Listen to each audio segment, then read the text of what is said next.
Hello and welcome to the Big Ten Weekly Football Show presented by That Grueling Truth. I am Evan Witalison, your host, and I am here to talk to you about Week 4 of the college football season, which was opening weekend for a number of opening conference play, of a number of Big Ten schools, and talk about Week 5 coming up of the Big Ten season, which even more teams open up their Big Ten slate. Teams like Ohio State, for instance, and then the big game of the weekend is Wisconsin at Michigan. Number 8 Wisconsin at number 4 Michigan. I do apologize to the listeners for not having a show last week. I was having some technical difficulties with my computer, so I was unable to do a show, but I am using a different method of recording for this, so I do appreciate this for the patience from you all. So, before I get into the show, I do want to talk to you all. I talked about this last time I did a show, and I'm going to talk about this a lot. I am a fitness coach. I am an online fitness coach. I strive to help people get healthy. My personal story is simple. I started my fitness journey at 381 pounds. I am now at about 265 pounds. It's taken about 4 long years of busting my butt to get to this point. And it wasn't until really recently when I started really diving into the Beachbody products that I really started to see long-lasting results. And that's because through Beachbody, I have gotten the tools that I need to help me be successful. Talking about my eating, for instance. I got the tools now for my eating to be successful. And, Beachbody looks at it from 3 prongs. Support, so the coach like me, plus the working out, plus nutrition equals success. That's what they strive on, and that's why I'm having success. Since March of this year, I've lost about 70 pounds. And I'm just losing. I'm not yo-yoing anymore. There was a time that I was yo-yoing. That's why it's taken me so long to break the 100-pound loss mark. Because I kept yo-yoing. Because as I said, I didn't have all the tools I needed to be successful. But through Beachbody, through coaching through Beachbody, using the nutritional stuff that they have, doing the workout programs like P90X3 and 22-minute hardcore and country heat, I'm getting to long-lasting results. So just want to share that with you. And if you're interested in learning more, very simple, what you got to do. Email me, CoachEvan66@gmail.com. That's CoachEvan66@gmail.com. CoachEvan66@gmail.com. We all have goals, some of them weight loss related, and if you want my help in helping you get those goals and get those results that you want that are going to be sustainable long term, then shoot me an email, CoachEvan66@gmail.com. Let me help you take your life back. So, with that said, Big Ten, Week 2 of the Big Ten season coming up, Week 5 of the college football season. We look back at Week 4. Some scores to talk about. Wake Forest beat Indiana 33-28, which isn't much of a surprise. Both teams' defenses are not very good, so it is not a surprise at all that it was an offensive battle. Richard Legault of Indiana was 28-47 for 496 yards and 3 touchdowns. However, it was not enough, and Ricky Jones' 8 catches for 208 yards for Indiana. Not enough as Wake Forest gets the win to remain undefeated at 4-0. Iowa, they barely beat Rutgers 14-7. Iowa game was tied at 7 late in the fourth quarter before Iowa scored to take the lead and get the win. Rutgers played Iowa extremely tough, but Iowa at the end of the day just the better team. Robert Martin for Rutgers had 21 carries for 106 yards. But it wasn't enough for Rutgers as Iowa was able to keep control of the game. Iowa was led by Akam Woodley and LaShawn Daniels Jr. Woodley 84 yards rushing on 12 carries, and Daniels Jr. 74 yards on 13 carries, and Wadley had a touchdown for Iowa. Iowa was led by their running game, as their passing game was very lethargic in this game, to say the least. So Iowa rebounds following their loss to North Dakota State, which I said would be a tough game for Iowa, the last show that I did. So Iowa improves to 3-1 and 1-0 in the Big Ten Conference. So Nevada playing Purdue. Purdue gets the win, 24-14. Quarterback for Purdue, David Blow, 21-30 for 300 yards and 2 touchdowns. Markel Jones, 22 carries for 124 yards and a touchdown. And Blyle Marshall, 5 catches, 82 yards and a touchdown, leading the way for Purdue, beating Nevada 24-14. Purdue improves to 2-1 overall on the season. Minnesota beat Colorado State 31-24. Minnesota improves to 3-0. Colorado State falls to 2-2. Colin Hill for Colorado State was 15-30 for 182 yards, but Rodney Smith for Minnesota had 17 carries for 99 yards and 2 touchdowns, and Drew Wojtowski had 5 catches for 74 yards for Minnesota. This game was close going into halftime. Coming out of the third quarter, the game was close, as it was 24-17, but Minnesota was able to hang on and win at the end. Mitch Leidner, 16-20, 174 yards, and an interception for Minnesota.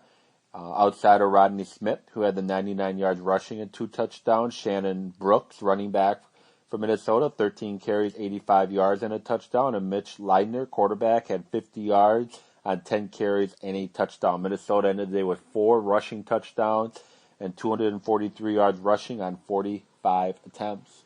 They also forced an interception from starting quarterback Colin Hill, and they held Colorado to just 158 yards rushing as a team, and just gave up the 2 rushing touchdowns. So Minnesota improves to 3-0, staying undefeated. And next game, Nebraska defeated Northwestern 24-13. Nebraska improves to 4-0, jump up in the rankings, 1-0 in the Big Ten. And Notre Dame gets the win, led by quarterback Tommy Armstrong. He's 132 yards rushing on 13 carries, as Northwestern offense continues to struggle to sustain drives and put points on the board. And Northwestern had a lot of turnovers and bad situations as well to help Nebraska get the win. Michigan, Wisconsin's opponent next week, and Penn State, number 4 Michigan, beat Penn State 49-10. Just a complete domination of by Michigan, who scored 14 points in the first quarter and 14 points in the second quarter to be up 28-0 going in the locker room at halftime. Michigan dominated this game on the running game. 49 carries for 326 yards and 6 touchdowns as a team, led by Devon Smith, 12 carries, 107 yards and a touchdown, and Karen Higdon, 9 carries, 81 yards and 2 touchdowns. Ty Isaac and Chris Evans and Khalid Hill each added a touchdown for Michigan. And the defense for Michigan just completely dominated, holding Penn State to 70 yards rushing on 28 attempts, and 121 yards passing on 27 attempts and an interception.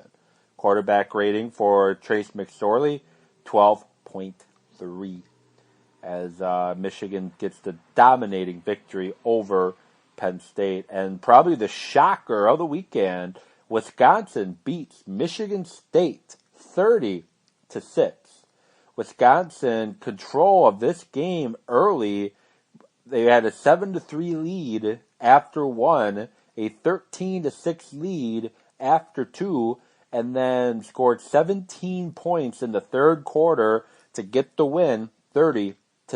Wisconsin starting redshirt freshman Alex Hornibrook at quarterback in this game, and had Corey Clement coming back after a week off of an ankle injury, Hornibrook went 16 of 26 for 195 yards and a touchdown with an interception right before halftime. But he was able to keep the chains moving on third down situations. Wisconsin, most of the time in this game, was in third and long situations, and he was able to get out of it with his arm. Dari Agubalawe, 9 carries for 55 yards, and Corey Clement, 23 carries for 54 yards, but he added 2 touchdowns, and he seemed to get going a little bit towards the end of the game. Jazz Peavy, 4 catches for 96 yards, and Tori Fumagalli, 4 catches for 42 yards to lead Wisconsin. They held Michigan State to 75 yards rushing on 27 attempts and allowed 224 yards passing from Tyler O'Connell, but included 3 interceptions off of the Spartans quarterback.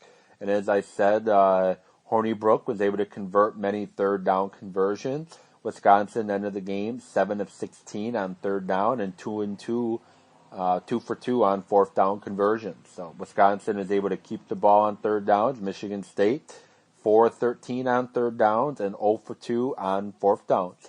And Wisconsin, they protected the football. Just 2 turnovers, a fumble and interception, while they forced 4 turnovers by Michigan State. And I never thought the game would be a blowout. I was expecting a Michigan State win, but I was not expecting a blowout. I expected Wisconsin to keep the score close, but Michigan State to pull away in the end.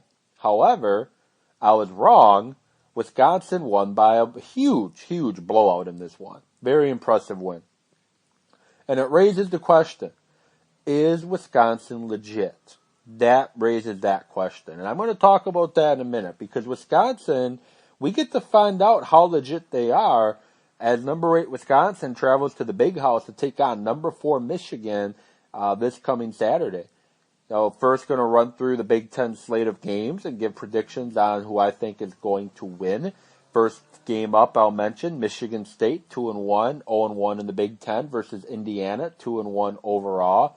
Michigan State 6.5 point favorites in this one. The over/under 52.5 points between the two teams. I recommend taking Michigan State to cover. I don't see how Indiana can keep this one close. Michigan State's going to come in very pissed off and very, very angry, and I think the Michigan State's going to win by double digits in this one. Indiana, much better team than they've been in the past, but as I said, Michigan State's going to be very cranky in this one. Next up, Minnesota is traveling to Penn State to take on the Penn State Nittany Lions. Minnesota 3-0 overall on the year. Penn State 2-2, 0-1 in the Big Ten Conference. Penn State at 2.5 point favorites. I'm sure it's because it's being played at Beaver Stadium in University Park, Pennsylvania.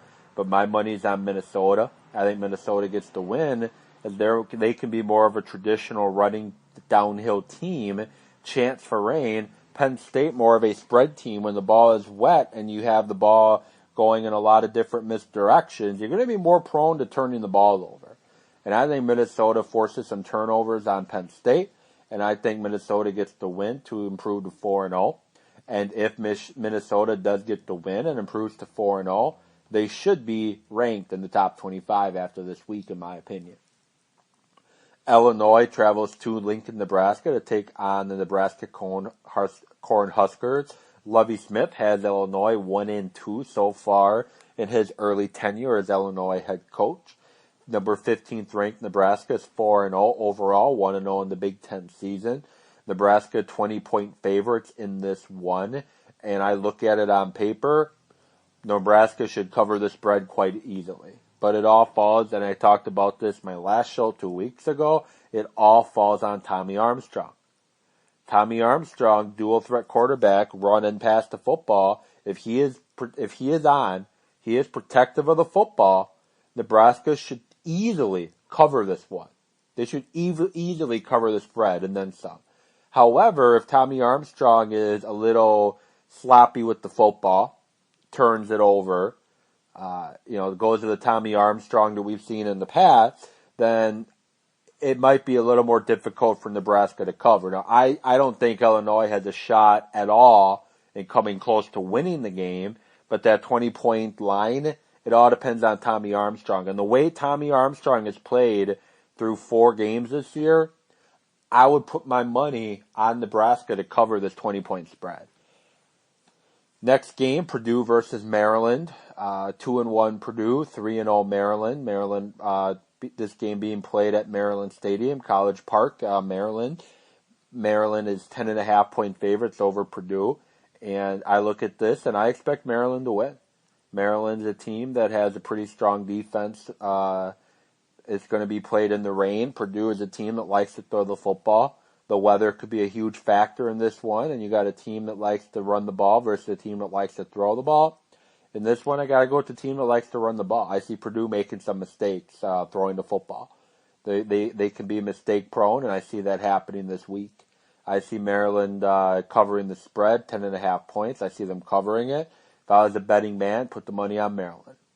Ohio State and Rutgers. Ohio State 38-point favorites in this one. Now, Ohio State, they're going to line up on offense, and the defense they're facing is going to look very familiar. It's going to look extremely, extremely familiar, and here's why. The head coach at Rutgers was the defensive coordinator, co-defensive coordinator at Ohio State for 2 years before taking the Rutgers head coaching job. This is his first year. The defense is going to look familiar to Ohio State. Ohio State, they're on the defensive side of the football. They changed all of their signals and hand signs and any communication. They've completely revamped it. Now, the only issue Ohio State might have is some communication problems early as they get used to the new signals, new play calls and stuff, those kinds of things. But I don't see Rutgers being able to keep this game very close. Ohio State, probably, in my opinion, the best team in the country. I don't see how Rutgers won't win this period. However, the 38-point spread, I don't like that spread. Rutgers is an extremely tough team. They're playing teams tough this year. So I don't see Rutgers being blown out by 38 points. I see it double digits, but I think Rutgers can keep it close early on in this game, and Ohio State, just due to the talent, is going to pull away late. But I would definitely pick Rutgers to beat the spread rather than Ohio State covering it in this one. Northwestern travels to Kinnick Stadium to take on the Iowa Hawkeyes in Iowa City, Iowa. Iowa 3-1, 1-0 in the Big Ten. Northwestern 1-3, 0-1 in the Big Ten. This should be Iowa. I take Iowa and the points, 13.5-point favorites. Northwestern's offense is horrible. Their defense can't stop the run if their life depended on it. Iowa's going to play 3 yards and a cloud of dust football, especially without their stud wide receiver in Vanberg. It's going to be Iowa running the ball early and often, and Northwestern has a hard time stopping the run. So take Iowa in this at 13.5-point favorites. But I'm going to have to go under 43.5 points on the over-under on that one. But take Iowa. And then the last game, which I'm going to go into a little bit more detail on, Wisconsin and Michigan at the Big House, at Michigan Stadium in Ann Arbor, Michigan. This game is going to be extremely tough, I think, for Michigan. Michigan 10.5-point favorites. Wisconsin took some hits this week. Being notified that their kicker, who missed last week, is going to be out for the rest of the year after back surgery, Rafael Gaglione. And now Vince Beagle, one of their better outside linebackers, is going to miss the next 2 to 3 weeks due to having foot surgery. So he will miss this game, and he is a key guy for the Badgers defense. He's one of the guys that gets after the quarterback. Wisconsin, they're top in the conference against the run. Michigan wants to run the football. It's going to be what gives first. Is Michigan going to be able to establish a running game, or is Wisconsin going to shut them down? Michigan's run defense isn't very good. Wisconsin wants to run the football. I think Wisconsin should have some success running the ball. I don't see how they don't have success. Michigan gives up over 122 yards per game on the ground. The key to Wisconsin is to force Michigan to be one-dimensional. I don't know if Michigan has the passing game. The one game Wisconsin really struggled in defensively was against Georgia State, and it was one of two things that happened. One, they got caught looking ahead, and two, the passing game of Georgia State was able to throw the ball in Wisconsin. Michigan, I don't know if they have the passing game that can. Michigan is 10.5-point favorites, but I look at this game, it's going to be sloppy football. It's going to be raining at the Big House on Saturday afternoon. There's a big chance of rain, according to AccuWeather. I take Wisconsin to get the upset. I've played around with this all week in my head, looking for reasons why Wisconsin was going to win, why Michigan was going to win, trying to figure out my prediction. But at the end of the day, this is not me being a homer. My pick changed because on another show that I do, the Red Light Sports Ramble, I predicted Michigan to win a close game. So that shows you how quickly my thought process changed overnight. I'm taking Wisconsin in the upset. I can't bet against Wisconsin. I just can't. And it's nothing to do with me being from Madison, nothing to do with me living in Wisconsin, nothing to do with me growing up a Badger fan. Wisconsin's playing very good football right now, especially on the defensive side of the ball. Even with the injury to Vince Beagle, I think they still care. I think they still play outstanding football. They still got T.J. Watt, who's Big Ten Player of the Week on the defensive side of the ball twice now, and I think Wisconsin pulls off the upset. Wisconsin shows that they're not just fool's gold after Saturday in the Big House. So I take Wisconsin to win by, I would say, 6 points. So there you have it. My predictions for the week. Take Michigan State to cover, Minnesota to win. They're the underdogs in that one. Nebraska to cover, Maryland to cover, Ohio State to win but not cover. So take Rutgers if you're going against the spread, if you're betting on the spread. Take Iowa to cover, but take the under on the 43.5. And I take Wisconsin to not only beat the spread, but I take Wisconsin to win. So that is my prediction. I want to thank you all for giving me a listen here on the Grueling Truth Big Ten Football Weekly Show. I appreciate the support. Please follow me on Twitter at Evan Witt Sports. You're welcome to give me a follow. If you have any comments to make about my predictions on this game, please feel free to shoot me a tweet. I do follow back. And I love talking with listeners and with fans via social media. So at Evan Witt Sports, that's Evan EVAN Witt WIT Sports SPORTS. I appreciate you all for listening, and I will get back at you next week to hopefully talk about a Wisconsin victory. So, until next time, I hope you all have a great weekend watching college football, and I will get to you next week. See ya.